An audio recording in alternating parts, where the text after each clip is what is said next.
7 heures. Le réveil sonne. Certains se lèvent d'un bond, d'autres repoussent. Encore 5 minutes, encore un peu de rien.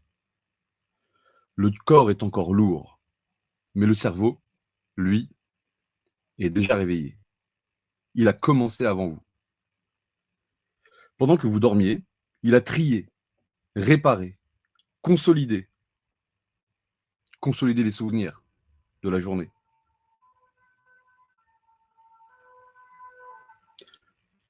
Et maintenant, il passe en mode anticipation. Programme du jour, évaluer les risques, prévoir les besoins, vous garder en vie. Un peu de cortisol, un peu d'adrénaline. Ce petit stress du matin, c'est lui. Un démarrage chimique pour relancer la machine. Et pendant que la lumière du jour entre doucement, le cerveau s'ajuste à elle. L'humain, depuis toujours, fonctionne à la lumière. Quand le soleil se lève, le corps se met en route. Chez les hommes d'ailleurs, tout le système hormonal suit. C'est pour ça que le matin, certains se réveillent déjà en forme. Pas besoin de commentaires, c'est juste la biologie qui parle. Le cerveau relance le moteur et la journée peut commencer. 7h20, la tasse du matin. Certains vont direct à la douche, d'autres n'ouvrent pas un œil sans café. Il y a ceux qui méditent, ceux qui déjeunent et ceux qui courent déjà après le temps. Mais la plupart, tasse d'une main, téléphone dans l'autre. Le geste est devenu réflexe. On déverrouille, on scrolle, on like, on observe. C'est là que le cerveau social entre en scène. Quand vous regardez ce que font les autres, votre cerveau active le besoin de comparaison. Un programme vieux comme les tribus. Où j'en suis? Suis-je toujours à ma place? Et quand vous likez, vous n'envoyez pas seulement une approbation. Vous envoyez un signal. Je suis là. Je vois. J'existe. Le cerveau adore ça. Un petit cœur rouge sur un écran et il libère de la dopamine. La même molécule du plaisir que lorsqu'on mange, rit ou qu'on reçoit un compliment. Certains publient, d'autres observent sans rien dire. Mais tous cherchent la même chose, appartenir. Parce que même à travers un écran, le cerveau cherche à prouver son existence au groupe. 7h45. La préparation. Devant le miroir, le rituel reprend. Certains s'appliquent, d'autres s'en fichent. Mais chacun, inconsciemment, prépare son masque social. Le cerveau ajuste l'image qu'il va présenter au monde. Ce n'est pas de la coquetterie, c'est un besoin d'adaptation. Il sait que pour survivre, il faut se faire accepter. Pas trop différent, pas trop semblable, juste dans la moyenne. C'est le biais de conformité à l'œuvre. Celui qui pousse à la limite les codes du groupe pour ne pas être exclu. Même le choix des vêtements est stratégique. Le cerveau évalue. Quel message j'envoie? Est-ce que je parais compétent, fiable, aimable? Il ne cherche pas à plaire. Il cherche à réduire le risque de rejet. Un vieux réflexe. Hériter du temps où être rejeté signifiait mourir seul dehors. Alors chaque matin, vous ne vous habillez pas seulement pour sortir. Vous vous habillez pour restez dans la tribu. 8h15, le départ. Les portes se ferment. Le cerveau passe en mode navigation. Certains chantent dans la voiture, d'autres insultent dans les bouchons. Certains marchent, d'autres courent déjà après le temps. Et puis, parfois, un regard qui s'attarde. Une voiture plus neuve. Une maison plus grande. Une montre plus chère. Et hop, une micro-piqûre d'ego. Ce n'est pas de la jalousie, c'est de la mesure sociale. Le cerveau ne veut pas dominer. Il veut savoir où il se situe. Ce besoin d'évaluer sa position fait partie du système de survie. Autrefois, le chef de la tribu, avait le feu et la nourriture. Aujourd'hui, il a le SUV et le plus grand bureau. Même logique, autre décor. Et sans que vous le réalisiez, votre cerveau prend des notes. Il enregistre vos objectifs implicites, ce que vous voudrez plus tard pour améliorer votre statut et votre sécurité. 9h, le trajet. Certains écoutent la radio, d'autres un podcast. Merci pour la confiance. Certains regardent par la fenêtre, d'autres pensent déjà à tout ce qu'ils ont à faire. Le cerveau, lui, fait ce qu'il sait faire de mieux, anticiper. Il fabrique des scénarios. Et si il pleut? Et si le patron n'est pas de bonne humeur? Et si je n'ai pas le temps? Ce stress léger, c'est juste le cerveau qui prépare le terrain. C'est une forme d'entraînement mental. Il déteste l'incertitude. Alors il imagine tout, même le pire. Ce n'est pas du pessimisme, c'est du contrôle. Un moyen de se sentir prêt, même pour ce qui n'arrivera jamais.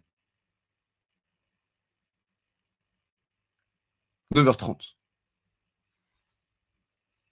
Le travail. Certains arrivent en avance, d'autres plus ou moins en retard. Et tout de suite, le cerveau déclenche un mécanisme. S'il y a un retard, il crée une histoire. Pas un mensonge. Une stratégie sociale. Il y avait du monde sur la route. Le bus a pris du retard. Raconter, c'est justifier sa place dans le groupe. Le storytelling, c'est de la survie sociale. Et même quand tout va bien, le cerveau invente des mini-narrations pour donner du sens à vos actions. C'est son super pouvoir. Transformer le chaos en logique.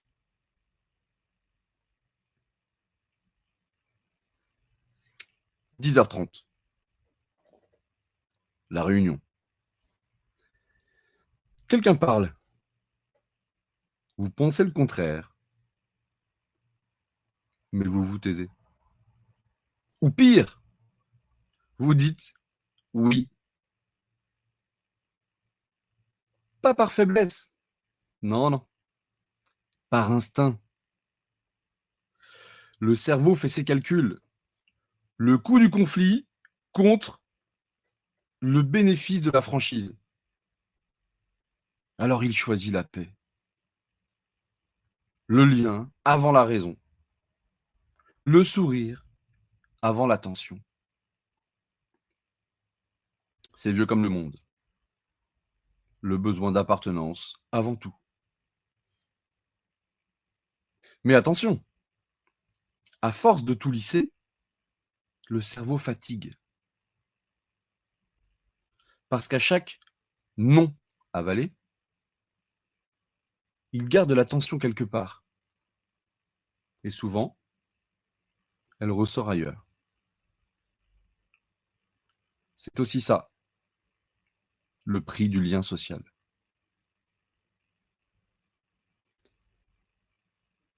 13h. Le déjeuner. Enfin une pause. Un plat qu'on aime, une table, des rires ou du silence. Le cerveau se détend. Il libère de la dopamine, puis de la sérotonine. Le message est clair. Mission accomplie. Mais même en mangeant, il ne s'arrête pas.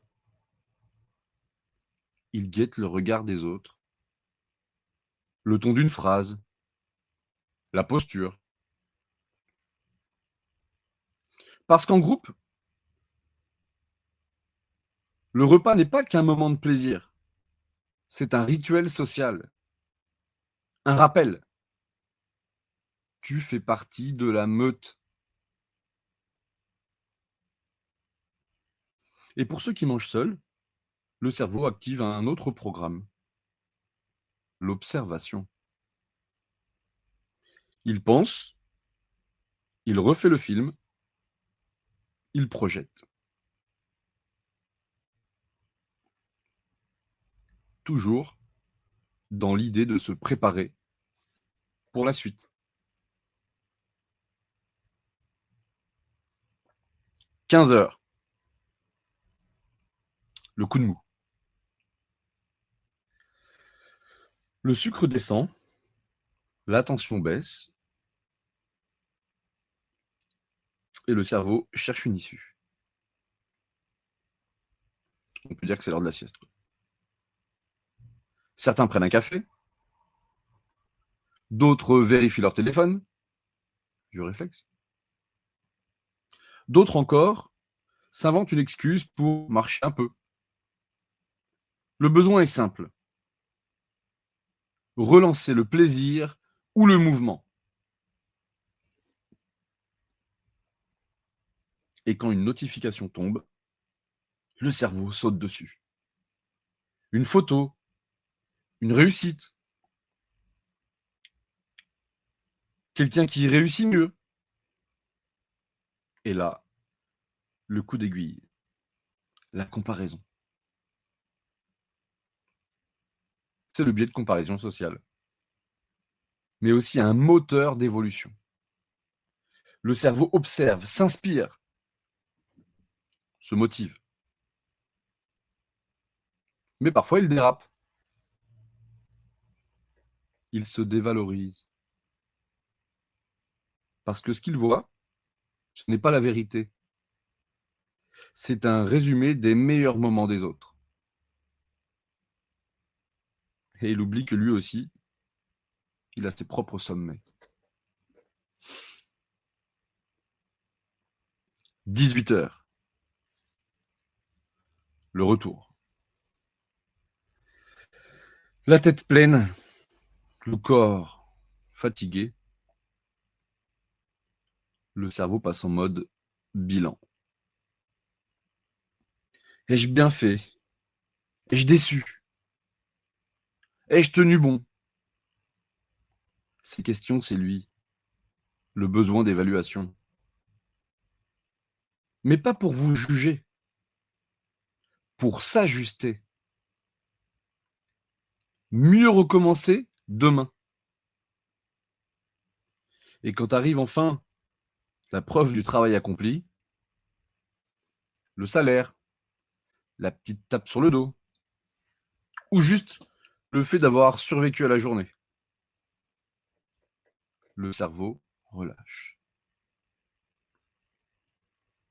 C'est le programme sécurité. Un signal chimique de repos. Tu peux respirer maintenant.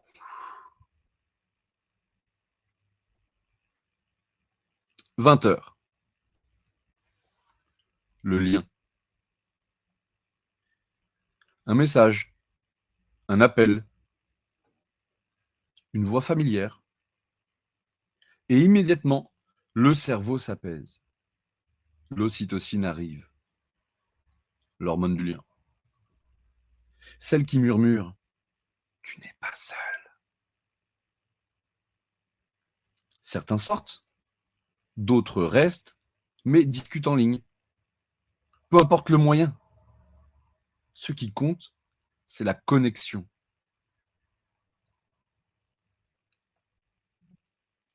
Le cerveau a besoin de contact, comme le corps a besoin d'eau.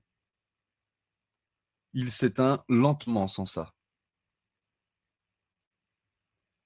C'est pour ça qu'il vous pousse, même fatigué, à parler, écrire, envoyer un emoji.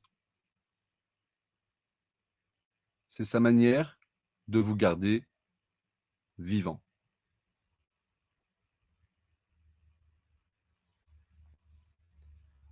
22h30. Le silence. La lumière s'éteint. Le monde se calme. Mais le cerveau, lui, non. Il rejoue la journée. Chaque mot, chaque regard, chaque tension. Il trie, il répare, il apprend. Il classe les émotions. Il efface le superflu. Il consolide les souvenirs importants. C'est son atelier de nuit. Pendant que vous dormez, il reconstruit votre monde intérieur. Mais derrière tout ce travail, il y a un but. Vous protéger. Protéger votre corps, votre statut, votre image. Et aujourd'hui, plus que jamais, votre intégrité psychologique. Parce qu'il le sait. Dans ce monde bruyant, rapide, exigeant, comprendre ce qu'il se passe à l'intérieur, c'est déjà une forme de défense. Alors il vous pousse à apprendre, à comprendre, à observer, à mieux penser, à mieux vivre. Et c'est pour ça, au fond, que vous écoutez En Pleine Tasse. Parce que votre cerveau, encore une fois, a mis en place une stratégie pour apprendre, pour se comprendre, pour se protéger. Et je vous en remercie.